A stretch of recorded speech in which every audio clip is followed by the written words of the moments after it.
It's May, and our eyes are pointing south, thinking we'd be in the bay by now and well into sea trials, but that was before we nearly had to replace our engine. Good luck. It's gonna give it the spirit of a racehorse. It's gonna feel brand new.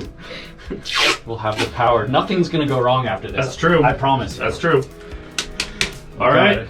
New repower. We're so thankful Reed's on board today because he helped us repower. They're both red. That is what's going in the place of this stupid engine if it breaks one more time. I like how you're holding in so many swear words. I am really trying hard not to just constantly swear. I don't want you to have to edit too much. That was a serious threat right there. Just got it buttoned back up, and we did the test run, it passed, and so we're back to where we were the last time we had a big thing when we had to rebuild the transmission. So now we're back to that point, so we should be good to go. Since we've had so many setbacks, I've not gotten around. I had Garrett's help making the doors and stuff for our clothing storage that Noah helped us create up here in the Four Peak area. And now that we're trying to get the boat, everything packed into the boat and leaving the dock as soon as possible, we're gonna hold off on putting the doors on there. So Garrett's helping me because he's a lot quicker at finding the inner walls since I am still learning how to use all of these tools. Getting back on track to leaving the dock means finishing a few projects we've already started, like the clothes storage and the cushions, as well as some cruising necessities like anchor chain and our ship to shore. Our chariot awaits. I had Reed's help to check the first thing off the list, so it was on to the next project. Today's project is something fun. We are inflating our dinghy and getting the outboard on, and we're going to do an outboard dinghy test on the river, and then that way we can do the final on the river test before we feel like totally secure about our engine on Rediviva, just in case something else goes wrong. We're starting to inflate the dinghy. We already got gas for the outboard, and the outboard has been serviced because it hasn't been used in like a year and a half. So we're very excited to be getting more mobile. We got the cushions back on the boat. We've got cooking stuff back on the boat. I was telling Garrett how excited I am to see, you know, limes and lemons on the cutting board, not our Makita battery charger or a random wrench or tool, because we're getting into the engine again. It feels really awesome to have it feel like a home in here. And I wiped down all of the ports, I wiped down all of the walls, so it is super clean in here, and I can't wait till we're sitting on anchor and I'm bored looking for something to do and I can touch up all of the paint that has just gotten dirty handprints and other oils and grease and other working materials on it. I still have to make the remaining 2 cushions for our bunk extension area. So right now that's just sort of our storage space for whatever project we're working on.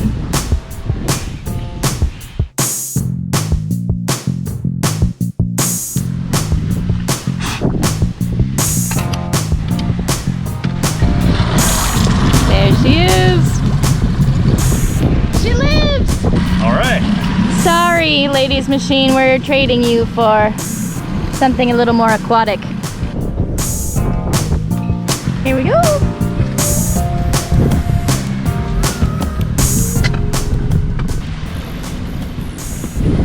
Perfect. The little ripper rips again. Oh man, it's been way too long.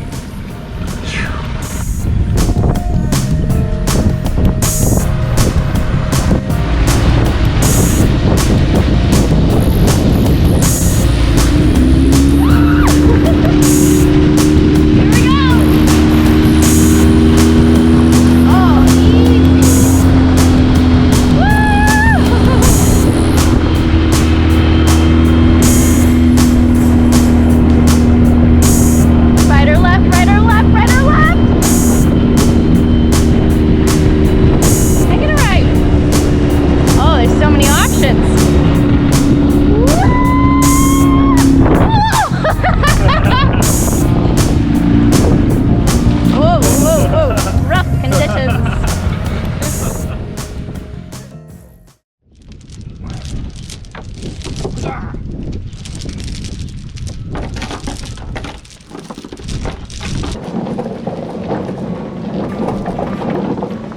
A very crucial project is measuring and linking our anchor chain.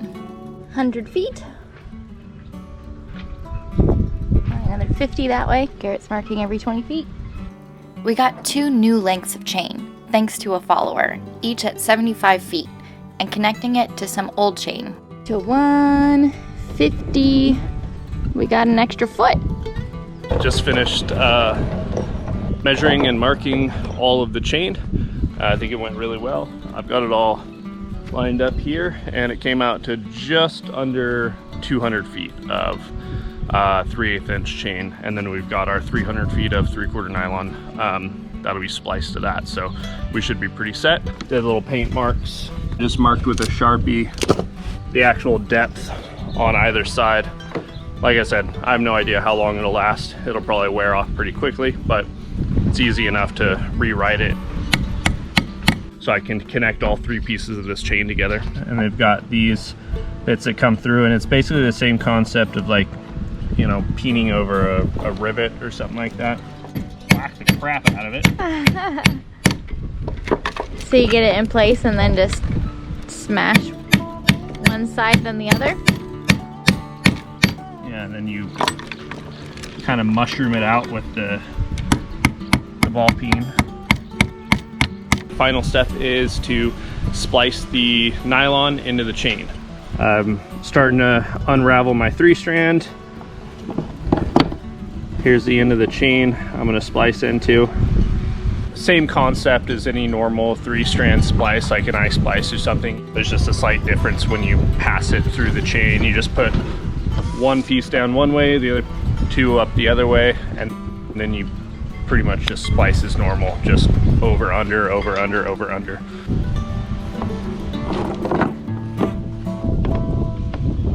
So with 3-strand, it's basically you follow whichever one the last went under, that's when you go over, and all the way down the line. It's pretty simple.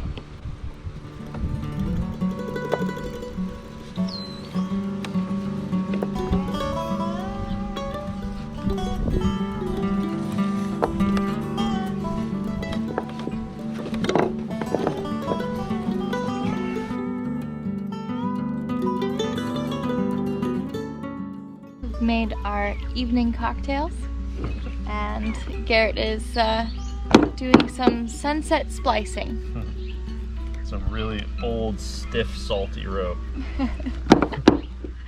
So last night Garrett got the rode down into the anchor locker and secured it to the Samson post down there. So that's the bitter end, and this is what the splice ended up looking like. Looks really good. Now to get the chain into the locker.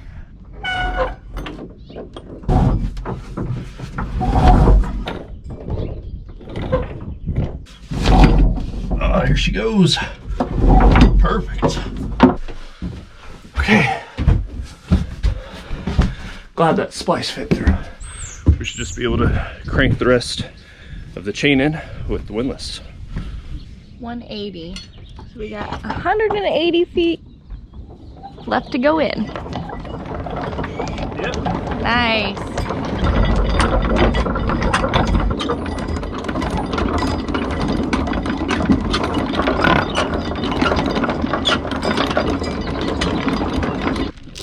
Nice. We got a chain locker. Another step closer. Yes. It's actually all down below in the chain locker. Look at that. Not even 10 a.m. yet, and we got anchor chain on the boat. We'll see what Garrett's plan is for the day. I've got to edit, so I'll be down below. But the cushions are back, so it should be really comfortable. Think you'll attach the anchor to the chain and figure out how you want to Yeah. sling the anchor? Yeah, so what I'll probably do for now, since we have to keep our sprit up while we're still at the dock, let it drape and I'll hang the anchor on the cat head. And then that way, when we lower the sprit, you can just take the chain and just pop it up over the roller, drop the anchor on the cat head, and it'll be good to go. Nice. Yeah. since we're in the bay and the river, it's all really, really soft mud, like clay. So in those conditions, you know, and I know talking about anchors is like talking about religion, so it's a touchy subject for sailors, but I'll share my opinion, and this is what I do and it works for me. I go Danforth. I swear by, or Danforth design. I swear by it. In my opinion, it holds the best in the soft mud. And this is actually a really cool anchor. As if you guys have watched some of our earlier episodes, you might remember Charlie, and he built a steel boat here in Napa. He actually made these anchors and he gave us a pair of them, and they're sweet. They're big, burly Danforth style anchors. For a normal 35 footer, they'd be way overkill, but for Rediviva's 30,000 pounds of a 35 footer, it's perfectly adequate. I run these in the bay, and then as soon as we leave the bay, I switch out though, because I don't really use Danforth for anything else except soft mud. I personally use a Bruce, and it's not because they're the best anchor in the world. It's because I've always used them. They've always held wonderfully. I've never had them drag, and they're cheap as hell. Like they're so cheap. Just a claw type Bruce. You know, you can get them, find them at any consignment store for pennies compared to the Mantis or the Rocknas or all the, you know, fancy new anchors. And don't get me wrong, those I'm sure work wonderfully, but I've always had great luck with the Bruce anchor, and it won't cost you an arm and a leg to buy it. And if you ever lose your anchor or you lose your gear, you just go to a consignment store and buy another one, or go to West Marine. They're even brand new. They're pretty cheap. I have a 65-pound Bruce and a 45-pound Bruce. One thing I like to say a lot is a quote from the book that actually got me into sailing and cruising, changed my life really. It was a book called Dove. It was about Robin Lee Graham. He was a 16-year-old who dropped out of high school and sailed around the world by himself on a 23-foot boat. Total badass. And one of the quotes from the book is, I believe in spending money on anchor gear rather than insurance. So I've always followed that mentality, and I've always had anchor gear for a boat like twice the size of the boat that I'm on.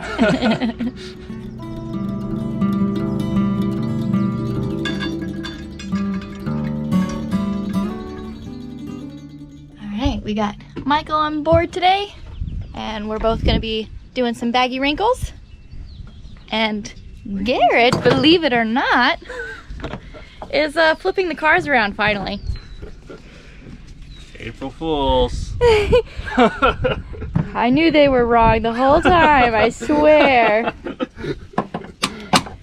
You know, I don't know why when I was first like putting these on and holding a line up to it, it just seemed like it made more sense the other way. But yeah, I can definitely see that that's not the right way. They're really weird cars. Never had any like this before, so. But yes, it makes sense for them to be the other way, so that yeah, you know what? The sheep coming from the Yankee. All you people and your logic. This morning we were having fun looking at weather windows and thinking about maybe our first little couple days out in the bay coming up next week. We'll see. And here's our baggy wrinkle station. This next bit is really hard to talk about. It was a very hard decision, but the right one, and my sister and her husband made it easier. Swab was 4 years old when we started this. So we did a bunch of work, and this is what Swab did. He's lived on 6 out of our 7 boats since he was 6 months old.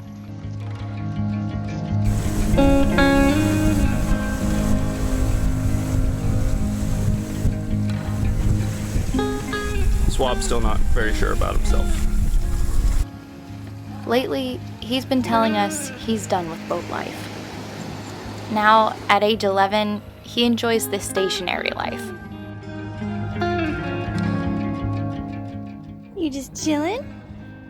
You got a happy face on? What are you doing, little bear nose? What are you doing, Swab? Okay. This is probably harder on us because he loves my family and is pretty much content anywhere with solid ground and a tennis ball. Having fun on shore, Swab?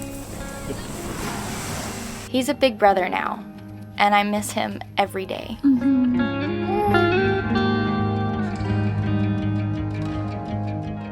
Hey Roland, where's Swab? Where's Swab? Oh, there he is, under the desk.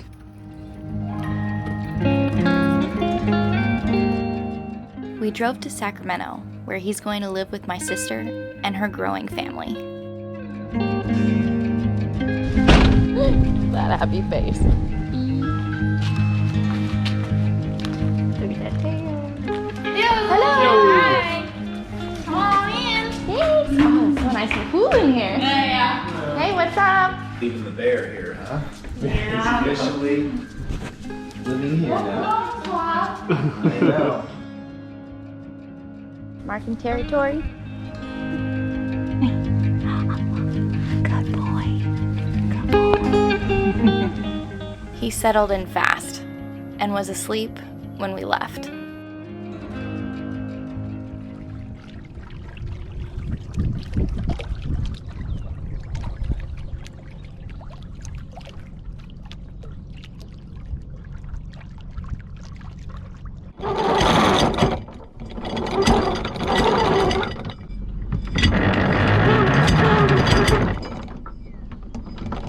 Go just pop her and clutch a stern. Yep.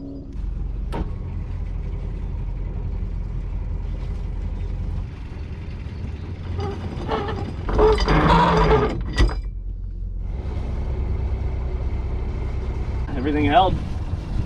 Oil pressure held great the whole time. Temperature held. Anchoring was way easier with the chain and the windlass and the chain locker. Yeah, fully You hooked see, up. all I had to do was move my foot. That was amazing. Yeah, that Yeah. was wonderful. Yeah, that was And beautiful. everything, all the chains measured and labeled, so I know exactly what I got out.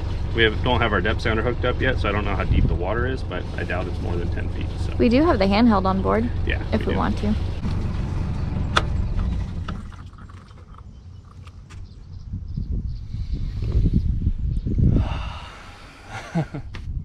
So nice. Oh, what a beautiful night.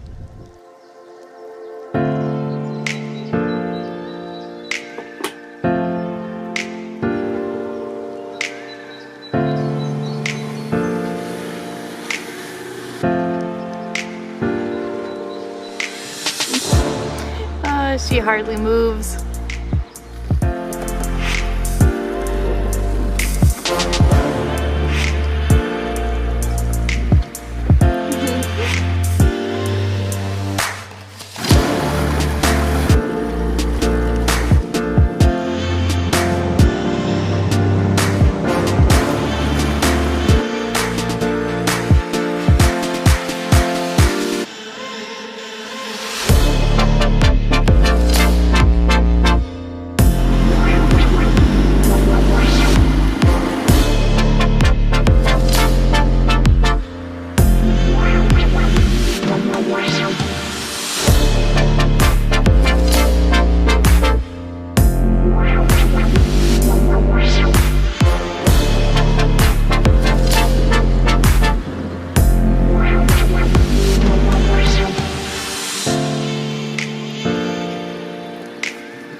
Oh, okay.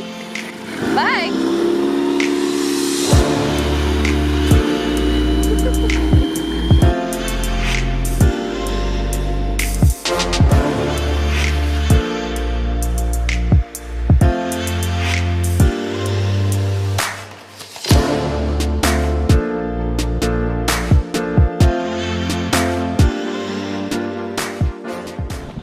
We just had coffee and time to go back to the marina.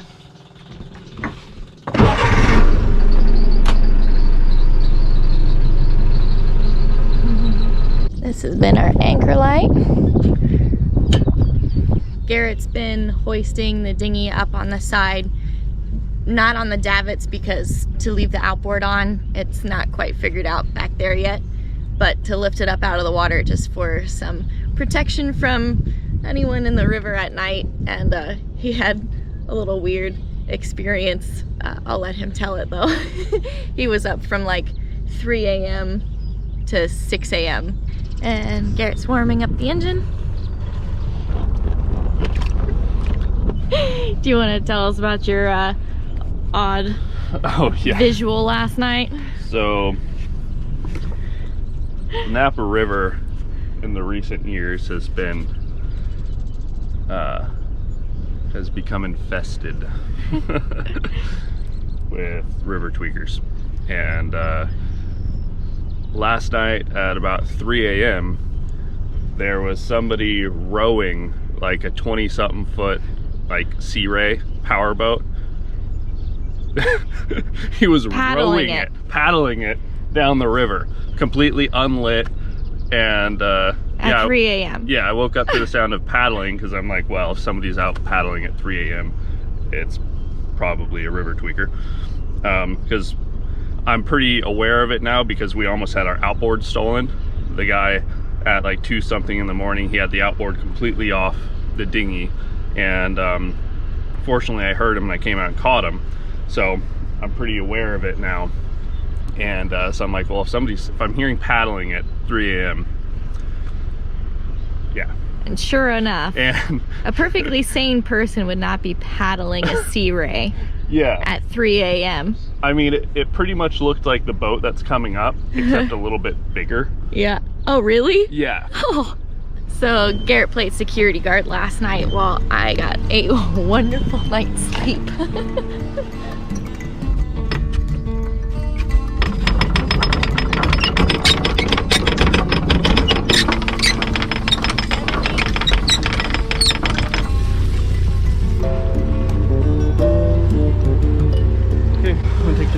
Sure. Is that any better? Yeah, that's nice. Thank you. Cool. All right, since we're still going in the marina, I have to pull the anchor off of the roller, stow it back here on deck, and then raise the bowsprit up.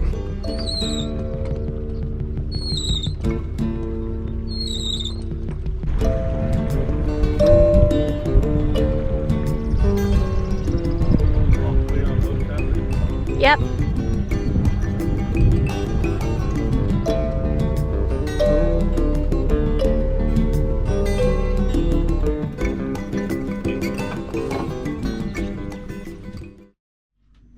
Slowly things are coming together, but of course first it all has to blow up before it can all go back.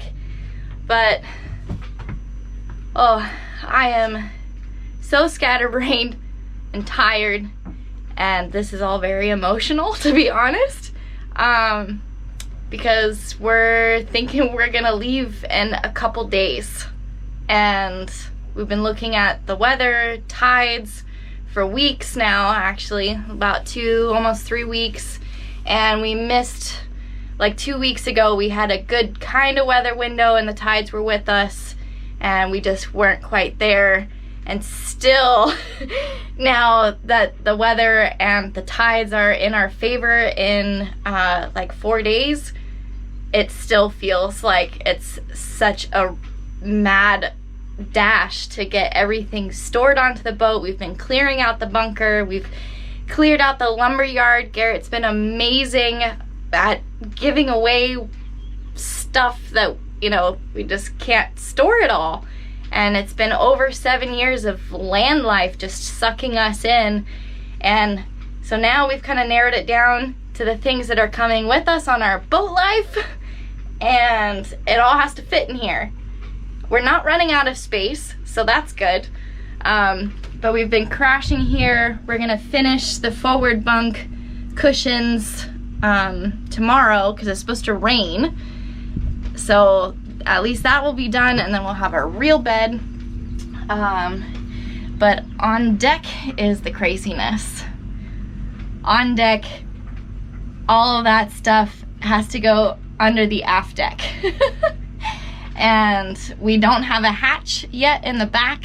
It just didn't happen. So, and we really want to leave. So I'm going through things and passing things off to Garrett that need his final say on what is just trash or giveaway or keep. And he just brought me a cocktail, so it's getting better. But this is what everything looks like up here. We've got so many things to pack away. It's been worse. I feel like this is the first time I've been able to breathe just a little bit.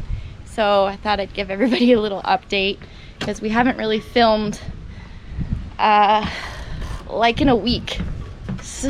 Or we haven't really filmed anything in like 3 weeks, maybe, almost. It's been a while because we've just been, none of this is interesting to anybody else, and honestly it's just been a headache for us to pick through, go through, decide what we're keeping. And yeah, so this is like my washing station, things yet to get sorted. That's just like a bunch of random little things to get put away. I've got my new boxes. Yeah, extra line. We've got our life raft on board now. All of these spools need to go underneath the aft deck. Oh, you guys, it's happening. It doesn't feel real, and because it's about 4 days out, I'm still like, are we gonna make it? Are we gonna get all this stuff done? And Garrett is just being so awesome. He's like, yes, yes, we're doing it. We're getting out of here. And I just see all of this stuff and it's making my head hurt because this is usually my task, is storing and organizing everything. And I feel up to it more than I have in the past. So yeah, chipping away. The final tie to land was our truck, and we knew just who to give it to.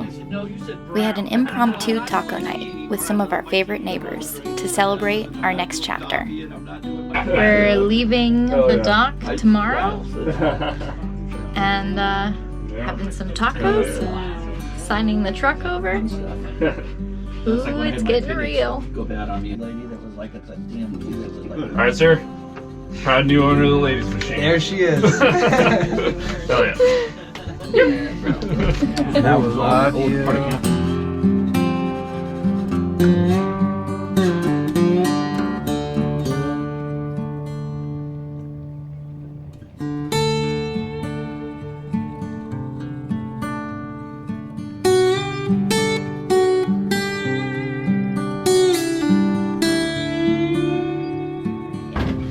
Ow. Yeah. Did you see that? Yeah. As soon as I hit that, which made me twitch, which made me hit that, which made me twitch, which made me hit that. Galley is being used as a galley. Oops, I just spit. I was so excited.